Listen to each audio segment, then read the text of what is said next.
আজকে পরীক্ষার রেজাল্ট দিচ্ছে আর আপনি পরীক্ষা দিছিলেন আমরা সবাই জানি। তাই আপনার পাশের মিষ্টি খাওয়ার জন্য আমরা সবাই চলে আসছি। আমাদেরকে টাকা পয়সা মিষ্টি যা পারেন খুশি হয়ে দেন।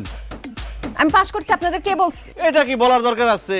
আপনাকে পাশের বাড়ির সালমা গরিবের মেয়া 3 বেলা ঠিক মতো খাইতে পারে না, বই কেনার টাকা নাই, সে পর্যন্ত পাস করে ফেলাইছে। সে যদি আজকে পাস করে থাকে, আপনি চেয়ারম্যানের মেয়া হিসেবে 3 দিন আগে আপনার পাস করা উচিত ছিল। তাদের মিষ্টি খাওয়ান আমাকে। কি হয়েছে? আপনি কি পাস করেন নাই? আপনি তো লজ্জা পাইতেছেন কেন? আপনি কি মুদি দোকানদার আর আমি কি কাস্টমার? যে কাস্টমারে বাকি চাইতেছে এই জন্য আপনি দোকানদার হিসেবে লজ্জা পাইতেছেন? দেখেন, গাছে যদি ফল ধরে পাখি কিন্তু খাইতে আসবেই। আপনাদের যদি এত সমস্যা থাকতো, গেটের বাইরে সকালবেলা লিখে দিতেন যে মিষ্টি খাইতে আসিয়া লজ্জা দিবেন না, তাহলে আমরা আসতাম না। এত কথা বললেন না।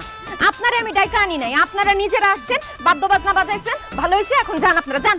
এখন যাইতে বললে কি যাওয়া যায়? এই যে এত লোকজন আমরা আসছি, বাদ্য বাজনা বাজাইছি, নাচলাম, তো খুশি হয়ে টাকা মিষ্টি কিছু দিবেন না? আব্বা, আব্বা আপনি কষ্ট পায়েন না। আমি আপনার কথা দিতেছি আব্বা, এইবার ফেল করছি তো কি হয়েছে, আগামীবার আমি অবশ্যই পাস করব। পাস করব কি, আমি এ প্লাস মনে হয় পাবো না, তবে বি পাবো আব্বা। বি আমি নিশ্চয়ই পাবো আব্বা। আপনার মুখ আমি উজ্জ্বল করবই। আজকে এতগুলা মানুষের সামনে আমি আপনারে লজ্জা দিচ্ছি, এই লজ্জা আমি আপনারা দেখতে পারতেছি না। আমি অবশ্যই পাস করব আব্বা, আমি আপনারা কথা দিতেছি। আমি এখন গেলাম। খায়া না খায়া আমারে পড়তে হইব আব্বা, কোমরে গামছা বাইন্দা আমারে পড়তে হইব, সাথে আর কোনোদিন কেউ আপনারে এইভাবে লজ্জা না দিতে পারে।